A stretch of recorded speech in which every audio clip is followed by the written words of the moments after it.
Pansit. Pansit-pansitan. Pansit. Pansit-pansitan. Alam nyo ba mga ka-Herbal Nation na ang halamang gamot na tinatawag na pansit-pansitan ay wala pong kahirap-hirap na hanapin.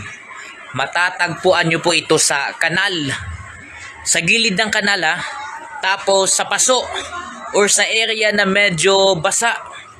Tutubo po ito doon kahit saan.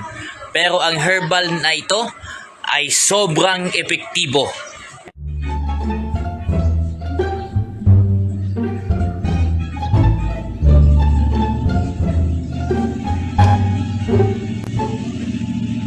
In fact, mga ka-Herbal Nation, umikot po ako kanina para tumingin kung saan ba ito tumutubo. At kumuha po ako ng very short clips or videos para maipakita ko po sa inyo bilang pruweba na kahit saan nga po ay matatagpuan nyo po ang herbal na ito na sobrang epektibo po sa mga sakit na posible pong meron tayo.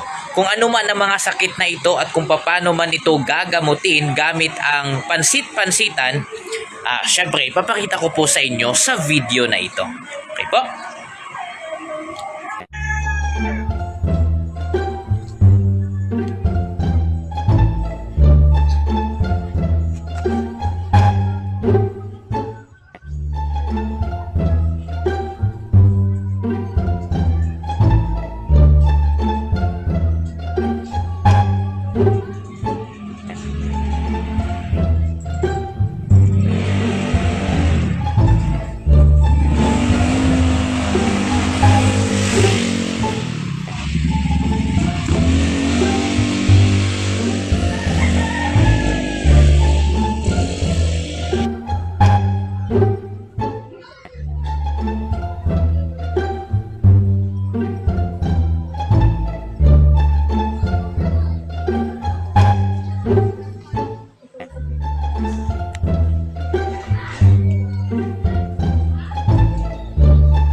Mga benepisyo ng pag-inom o pagkain ng halamang gamot na tinatawag na pansit-pansitan.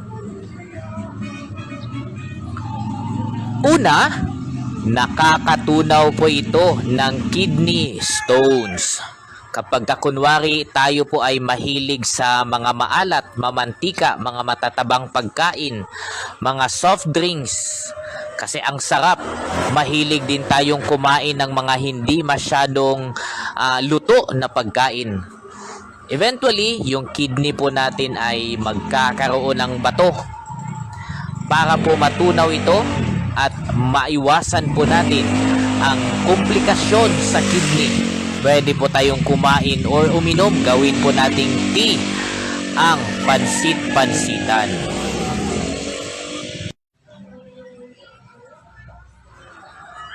Pangalawa, ang herbal na pansit-pansitan ay merong properties na tinatawag po nating anti-inflammatory. Ibig sabihin kapag merong pamamaga or swelling or redness or medyo masakit po ang ating mga kasukasuhan, yung ating mga laman ay medyo nanginginig at medyo masakit, dala na rin siguro sa mga bawal nating kinain at syempre sa edad. So, ang pansit-pansitan, kapag kakainin po natin ito or inumin, nakakatulong po ito bilang gamot kasi meron itong anti-inflammatory properties na nakakatulong sa pag-suppress o paghina or eventually pagtanggal po ng mga gantong klase ng komplikasyon sa katawan ng tao.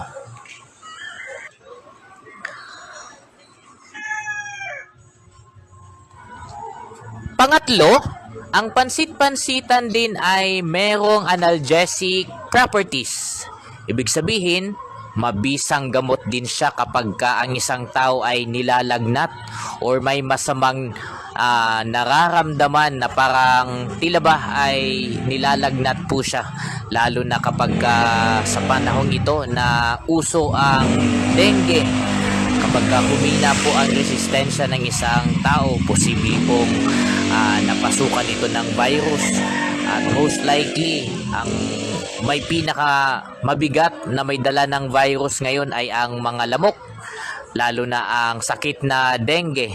So bukod sa tawa-tawa, ay pwede rin po nating inumin ang pansit-pansitan at makakaasa po kayong magagamot nito ang karamdaman ng fever or colds kasi ito ay may analgesic properties.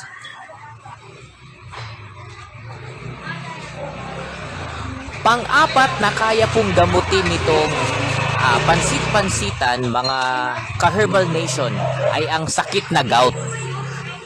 Commonly kapag nagkakaedad na po yung tao at mahilig po siya sa mga matatabang pagkain, bukod sa arthritis, isang delikadong sakit din po na posibleng makuha lalo na ng mga lalaki ay ang sakit na gout. Ito po yung pamamaga ng paa or talampakan.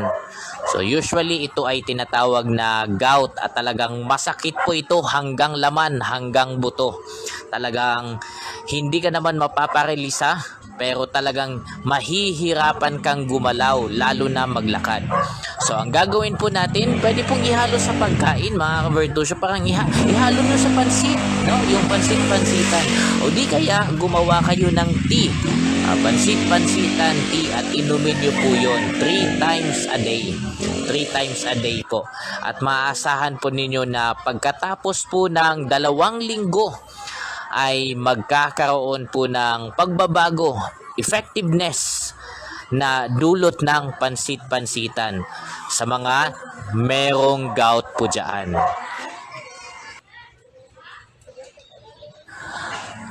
Panghuli na benepisyo po nitong herbal na pansit-pansitan, syempre wag na po tayong lumayo doon sa mga kaibigan natin na may edad na. Kahit ako nga mismo na 30 plus pa lang ay nararamdaman na ang gantong klase ng aray, ang sakit, arthritis at rheuma. So pwede po nating gawing tea, ipamalit po natin sa tubig ang pansit-pansitan na herbal kasi ito din po ay effective na nagpapagaling ng arthritis at rheuma. Okay po? Syempre hindi lang ang arthritis po kasi at rheuma mga ka-Herbal Nation ay hindi lang po ito dahil sa isang tao ay tumatanda na. Although malaking factor po 'yon. Pero ang sabi po sa siyensya, itong mga sakit na ito ay dulot din po ng ating mga abuso na ginagawa noong bata pa po tayo. Ayan, yung mga mahilig maghugas kaagad ng katawan or ng paa pagkatapos ng isang mahabang trabaho na nasa initan. So, nung tumanda na po tayo or nagkakaedad, bumabawi po ang katawan po natin at nararamdaman po natin yan sa pamamagitan ng arthritis at syempre rheuma. Ayan. Para hindi po tayo masyadong gumastos sa pagbili ng gamot dahil mas delikado din po yon, edi mag-herbal tea na lang po tayo. At recommended ko po sa inyo, pansit-pansita na tayo.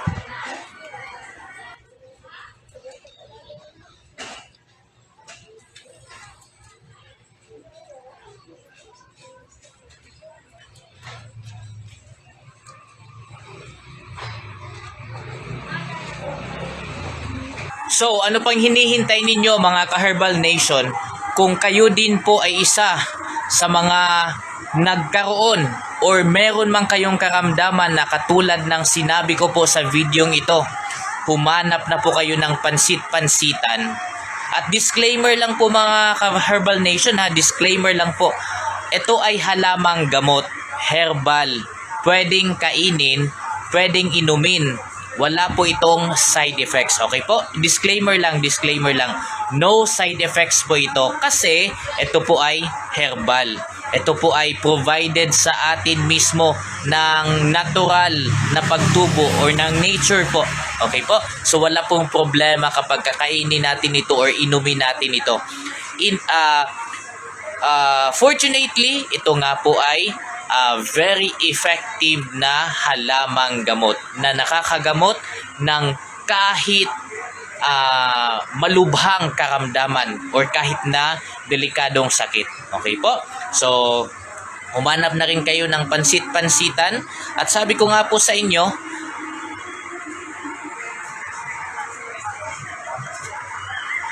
at kahit pa panoorin nyo po ang mga maraming videos na makikita ninyo sa YouTube at saka sa FB, kahit nga si Madam Jessica Soho ay gumawa po ng content po nito regarding sa pansit-pansitan na talagang pruweba po ang mga videong ito, ang mga information na ito na ang pansit-pansitan na herbal plant ay effective sa mga malubhang sakit.